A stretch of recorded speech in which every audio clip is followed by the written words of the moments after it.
Hey everybody, how's it going? Welcome back to another MAMJ Let's Play of Valhalla. Now, sorry to those Mega Dimension Neptunia fans, I missed out on yesterday's video. There's some things I really want to announce and share with you guys, but I want to make sure that it's like officially official before I say anything. So you may see a vlog coming up in the near future, but I'm going to go ahead and roll forward with Valhalla because it is the next game on the schedule that's supposed to go up.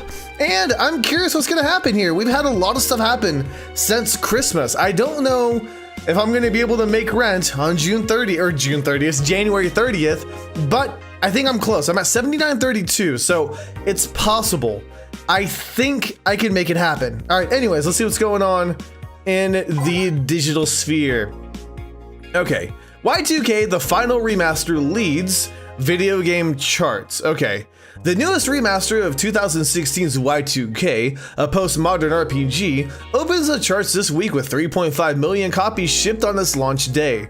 Other titles this week include new releases such as Hatsune Miku, Project RE Master, and Sting's Face Remastered. Okay, I know Hatsune Miku. I'm wondering what the Sting's Face is, because I don't think that's Steins Gate, but it's got the semicolon, and there's so few games that use semicolons that it just makes me wonder. Okay, full chart including lifetime sales. Y2K is new, Hatsune Miku is new, Sting Face is new, Water Pro Wrestling G, and dang it, Ron Paul 400K 1.2 million. This is the third final this year. Oh, wow, okay then. Woman marries anime pillow. Want to marry me? You can't marry your own son. Good one, Jill. Okay, so let's see. I remember a time when wacky stuff like this made a lot of headlines, but even though I'm reporting on it, I can't help but think about how mundane it's become. I mean, we live in a world where we can just plug into the internet and live there for as long as your wallet can afford related fees. Lots of people get married in these virtual spaces. Thanks to new technologies, the traditional views on human relationships has changed so much that marrying a little object feels kinda tame now. If the pillow has some sort of intelligence, it might be somewhat different, but it's just a plain generic anime hug pillow. Get with the times, Grandma. Yeah, that's right. Anyways, First Space Colony plans to develop its own army. Even though space was imagined as a promised land, a place where humanity would start over, it looks like we're about to repeat our mistakes from the past. The first space colony, Shin Outer Space, is currently in talks to develop its own privately owned army, following alleged threats from a notorious terrorist group. We're discussing it right now, but the law's most likely approved. We'll have an army, and we'll defend our motherland from any terrorist threat. Alice Rabbit chimed in during a private stream. This terrorist group does not exist. Don't let the Outer Paradise government fool you. The only reason for this law is so they can have more control over the population. Alice Rabbit's in space too? Amazing. It sure is. Okay, so is that it? I think that's everything. We're gonna go to work. We can't afford to buy Jill any gifts, but I've got my notebook, my pen, and we're good to go. So let's do this. Good evening. Jill, I'm about to get firecrackers. Firecrackers? It's New Year's, right? We need some. Wouldn't firecrackers scare off the Yeah, good idea. Go ahead. I'll be back in a bit. Even for a cat lover, you sure get excited about firecrackers a whole lot more when dogs are involved. I know how hypocritical it sounds, and I don't care. Jamie's here. Greetings. Bye. Anyway, let's start. Jamie just kind of came and went. Time to mix drinks and change lives. The guy that wouldn't come back twice. Yeah, shut up. By any chance, did something fly over here 2 weeks ago? On Friday? Yes. There were lots of weird explosion noises throughout the night, but as far as I understand, those were made by a flying drone or something like that. So it flew by here. I take it you know what made the noise. Let's just keep it at whatever drone story you heard. Right. The noise got annoying after a while, I must say. So, it remained in the vicinity. I don't know what counts as in the vicinity, but yeah. Distant explosions all night. Interesting. So it didn't get far away. Now, get me a Mars Blast. Okay, Mars Blast, easy enough. Boom. 6 of these. I can't double these. Come on, give me something I can double. I gotta make money, all right? I need to pay rent. Seriously, it's gonna be rough. All right, come on, blend it up. Boom. Here you go. Well, you didn't mess it up. Sorry if I may interject. You looking for a fight? Most certainly not. You really think you'd stand a chance? You're like half his size. I can fight dirty. He kills people for a living. I can fight dirty. Jill, please. You make me sound like a savage. It would be like me saying that you get people drunk for a living. It's not wrong, but there are better ways of saying stuff like that. You're right. Sorry. And like I said, I'm not looking for a fight. I just noticed you seem to like strong drinks. What about it? Well, to be honest, it's a rare sight in this bar. I'd even come to believe I'm the only one here who enjoys them, aside from the owner. May I suggest you try a suplex next time? It might be to your liking. Okay, let's try the suplex thing. Right. The only thing I don't like is I don't get to read her thoughts anymore. But it is what it is. Okay, 2, 3, 4, 5, 6, 7, 8, because I can double it. Alright, and then 6 of these. Boom. On the rocks and mixed. Here. Good stuff. Like a less burning but punchier pile driver. Say, your face looks somehow familiar, mister. Call me Jamie, and you are? I'm Ingram. Anyway, I think I saw your face somewhere. Maybe when I needed to look for a specific file at... Did you perhaps go through a nanomachine expunge? I did, actually. Figured as much. Only a handful of people do that. And almost all of them are people with nanomachine rejection that feel oddly suicidal. So, why go through the whole thing? Rejection? Need to hide something? The second one. It's easier to remain undetected when they have no means to track you or your activity. I see. How does the expunge work? You lie in a pressure chamber and they give you a special IV solution. It causes nanomachine rejection while giving you the antibodies needed to prevent them from getting back in. For 5 hours, you're trapped in bed with the horrible pressure that builds up in your body, and the nanomachines are forced out. They're like little needles all over your body. You feel them in your eyes, in your gums, in your toes, everywhere. And after all that, they need to implant you with a mechanism that constantly releases the same antibodies. Ouch. What are you having, Jamie? This is a gut punch. Yeah, should have figured. Hey, give me one of those. Sure. Alright, let's punch him in the gut. That's what he wants. I wish I could do 2 of them, but Jamie already has one, so that would be kind of pointless. Okay, there's 10 of those, 2 of these, and we'll do like 4 of them. Why not? I was gonna say 3, but hey, whatever. Get him a little tipsy. Here. Yeah, I love these. It looks different from yours, though. I had a couple of extras at his, actually. So where's the antibody unit they stuck you with, Jamie? Inside, like all the other maintenance systems. It can be troublesome at times, but the perks of not having nanomachines in the body outweighs the cons. And the rest of the enhancements? Were you reconstructed or have you been adding them over time? Over time, either by getting a much needed enhancement or through fixing injuries. I see. Well, it was a pleasure, Jamie, but I gotta leave. Nice meeting you, Ingram. Please, come again. Don't count on it. You've said that twice. Shut up. Seemed like a nice guy. Right.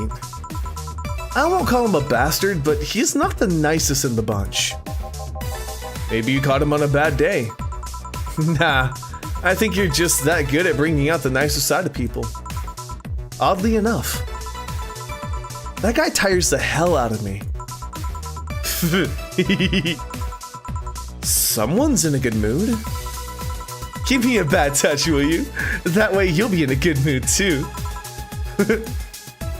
Okay. I don't know what's wrong with you two, but whatever. Okay, 2, 3, 4. 1, 2, 3, 4. 1, 2, 3, 4. And 1, 2, 3, 4, 5, 6. Yeah, 8. Get it. All right, all on the rocks and mixed. Here. Jill, you have such a petty sense of humor. Guilty as charged. So, what put you in a good mood? Oh, yeah, that. Today, my sister was supposed to be in court for all the custody proceedings. Of course, not only does she show up later than her husband and drunk at that, but also dressed like she got effed in the back of a parking lot. And to top it off, she forgot to even bring her kids. Luckily, my parents brought them to court. The judge assigned the kids to my parents for the time being. So she really messed it up, huh? When they came back to the house and Dana started throwing a temper tantrum, she said it was lucky her husband didn't get the kids because the angst would make her jump out onto the highway. So Eva comes and says, then make sure it kills you because we're not dealing with you as a cripple. I shouldn't reinforce that behavior, but I don't know. Maybe it was the timing, but I've been laughing for an hour now. You hold quite the animosity for Diana, don't you? She and I used to be the closest friends when we were 7 or 8. We played all the time. We even slept on the same bed for a while. Then she turned into a teen. We stopped playing. She had other things she wanted to do. I can forgive all of that. I mean, the age difference and all. But there's something in particular I still can't forgive. It was the day she invited her friends to the house, and I went to ask her something. I was leaving. One of her friends asked if I was her sister. And she said she had no little sisters. Ouch. I think that was the moment that finally broke the pedestal I held her on. I admired her as much as a kid could admire someone, you know? Little by little, that admiration wore off, until we finally reached that breaking point. I felt betrayed. And you haven't been able to forgive her after 40 years? Hey! It's not that I still hold a grudge against her, but rather— Alma, are you 40? There's no way you're 40. The Diana who said all those things so many years ago is the same Diana that I know today. How so? She hasn't matured one bit. She's still as selfish, childish, and immature as she was back then. When you see her, you don't see an adult. You see an overgrown, horny teen. So aside from destroying any admiration I had for her, she's made sure not to fix that impression. Huh. But enough about me. How are you? Everything's fine, aside from this note. A note? Remember how I told you, I lashed out at my dead ex's sister? Yeah? I got this note from her. Well, let's see. Wow. She must really feel bad about the whole thing. As do I. So, what's the problem then? The same fear that drove me away from her in the first place. Right. Give me a Brantini, will you? There's a little story I want to tell you. Right. Brantini. Alma, I kind of love your stories. I really do. Maybe not as much as Dorothy's, but you know, hey, they're still pretty adorable and fun to listen to. Oh, I could double this. Okay, sweet. There we go. That one and that. Aged and mixed. Here. This is the thing. Let's start. Boo! Oh, hell no.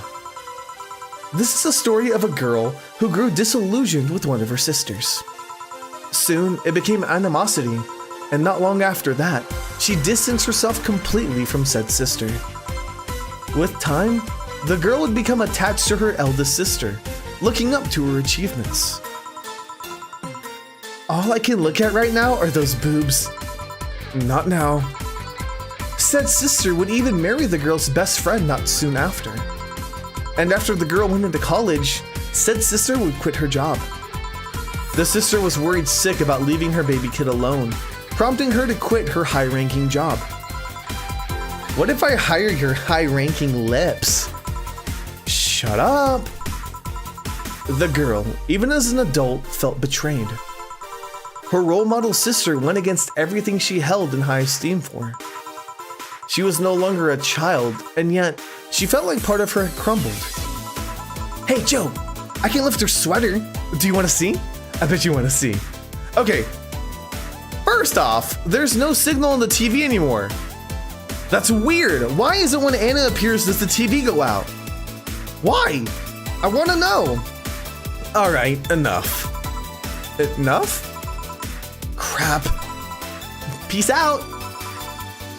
I mean, I know the girl is you and the sister is your eldest sister.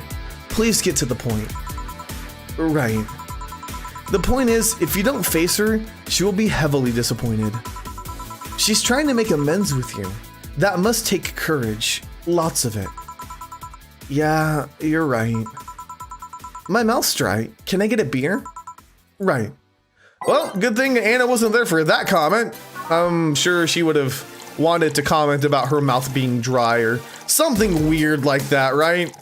Yeah, I'm sure. Okay, mixed, boom. Here. Thanks. So, tell me, did you and this Gabby girl get along? Oh, yeah. I never had brothers and sisters, but once Lenore introduced me to her as her sister-in-law, she got so excited about having a new sister that she clung to me a lot. I helped her in her studies, read books with her, played with her a lot. She was pretty much my sister too. Aww. I have to leave, but I'll tell you this. As both big and little sister, if you don't grant that girl the chance of talking to you, I'll never forgive you. Yeah. Oh, there's a small New Year's party this Saturday if you're interested. Oh, sure, I'll be there. Remember, I won't forgive you. Yeah. I'll go take my break. All right. What? You were here? You were quite absorbed in the conversation just now. Jim even said goodbye to you. Didn't you hear? Anyways, call me if anything comes up. Oh, she couldn't hear because Anna was there too, whispering in her ear, in her head. All right, so we'll go ahead and save. We're gonna resort back to seeing what's going on here. It's less chilly today. Well, that's good. I'm gonna keep the music the same. Jill, a kid's looking for you. Oh no. Hey. Norma. Phew. You're back. Oh crap, you do know I'm not giving you any drinks, right? Crap, I said it out loud. Yeah, actually, I wanted to thank you. Whew, she thought it was for her. Thank me? Well, for starters, by not complying to giving me alcohol. Everything else would have fallen apart if I had some. Aw, so responsible, Joe. She called her Joe. I kind of faced my mom and told her all about the pressure she was putting on me. And I said I wanted to figure out what I wanted to do. And? Well, she didn't speak to me for 2 days. After that, she told me that it'd be a waste of time or a waste to spend money in a university that was just for, university just for me and not to give it my all. There we go. So she told me to still go to the college course, but that I was free to explore. I'm glad to hear that. And, well, I wanted to thank you for that. Me? If I just rushed headfirst into my original plan, things would have gotten ugly. And you were right. I would be hurting her for the sake of hurting. So, thank you. Don't worry about it. I'll leave before it's too late outside. Be careful. Aw, so sweet. Shut up. Hey, Jill, mind helping me here? Sure. Make a Bleeding Jane, please. On it. Bleeding Jane. Am I gonna get interrupted? I feel like I'm gonna get interrupted. I just have that feeling like she's gonna do something. All blended. Okay. I don't know if I should double it for Gil, but hey, whatever. Boom. Thanks. Hey, Joe, do you hate me? Hate is a harsh word. It's not against you directly, but rather the fact that only I can see you. Like I told you, if they wanted, they could see me. And why can I? You're the main character. I don't know. What are you? A cute girl. Right. You okay, Jill? Making a lot of faces there. Yeah, just remembering stuff. Could you give me a hand here and serve a beer, please? Sure.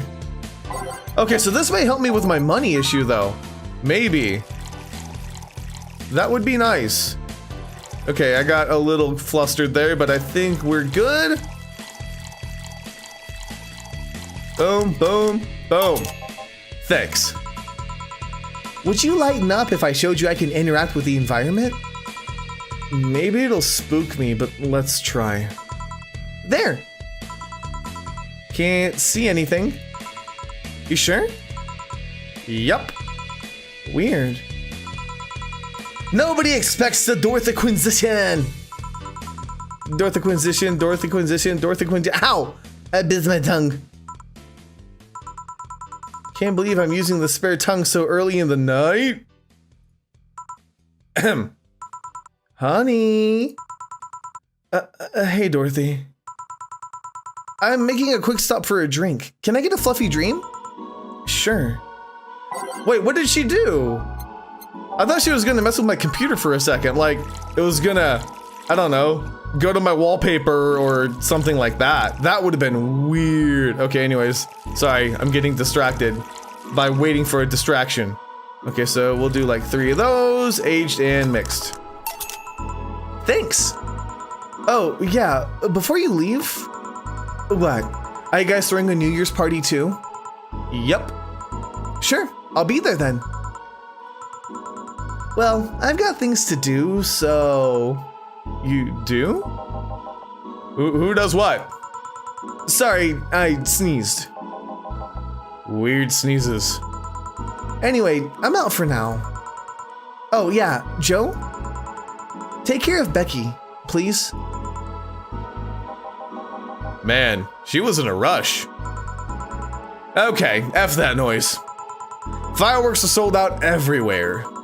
I'll need to get them through more shady means. She's gonna buy them from the internet. She'll find them and put us all at the risk of burning.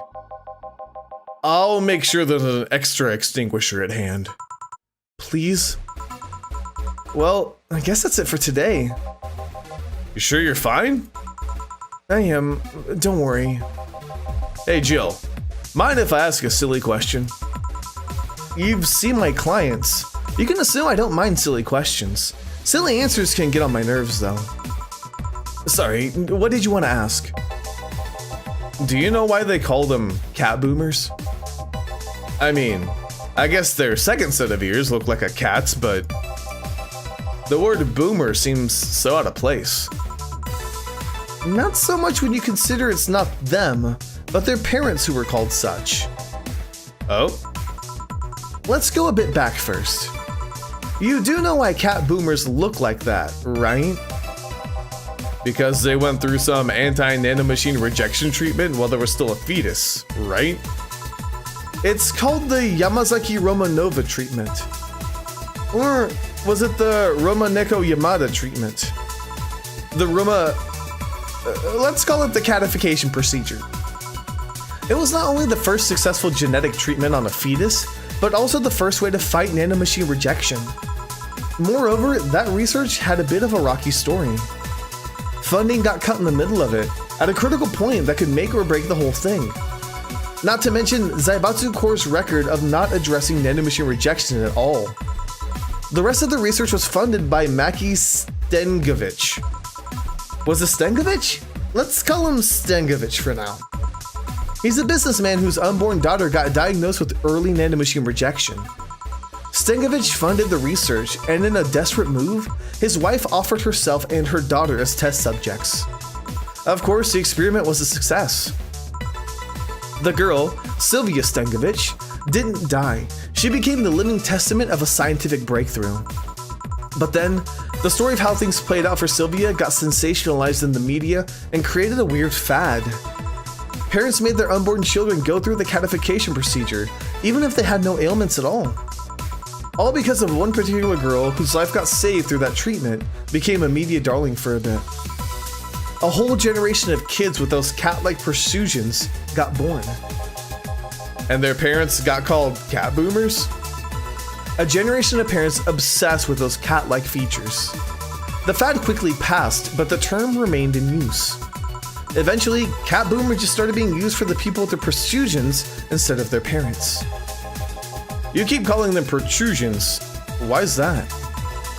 Because that's what they are. Huh? You didn't think those things on their heads were ears, right? Sure, they can be moved because they're somehow connected to the facial and ear muscles. Thus, they can move like a cat's and react to their mood. But in the end, they're just appendages with no real function. Huh. It still surprises me a bit though, that the biggest mutation they get after a treatment is just that. Those ears are a small miracle on their own. People have been born with no eyes for less intrusive procedures. God, I can't read. You really thought they were functional ears, huh? Let's say I learned quite a bit today. Thank you. Don't worry, I feel like I should apologize for talking so much instead. And keep in mind, I'm messing up the terms. I don't want to say someone got protrusions because of a catification procedure. I'll keep it in mind. Wait, what? Yeah, the guy's name was Stengovich. Huh? I just remembered Sylvia Stengovich was around my age, and when I was a teen, there were some TV specials featuring her. And I just remembered that I had the biggest crush on her. Now that I think about it, that crush had me very confused back then. And did you need to shout that just now? Sorry. In any case, I'm out for the day. All right, careful out there. Oh, 9656. We are dangerously close. All booze and those firecrackers make Dana a dull girl. Whew. Oh, we are so close. I don't know if we're gonna be able to do it, but we are super duper close. You've been talking a lot about that Alma girl. Jealous? You should be. Okay, so we're gonna go ahead and leave this episode right here. But yeah, we may be able to pay rent. I don't know. I think doing Gil's extra stuff helped out a lot. Oh, we have to make another 400 bucks at least. Well, 350, but you know, whatever. We need 400. I hope we can do it. I really hope we can do it. But either way, we'll find that out next time. And yeah, the New Year's party is gonna be right around the corner. So thank you guys so much for watching. Let me know if you enjoyed. I'll see you guys on the next MAMJ Let's Play.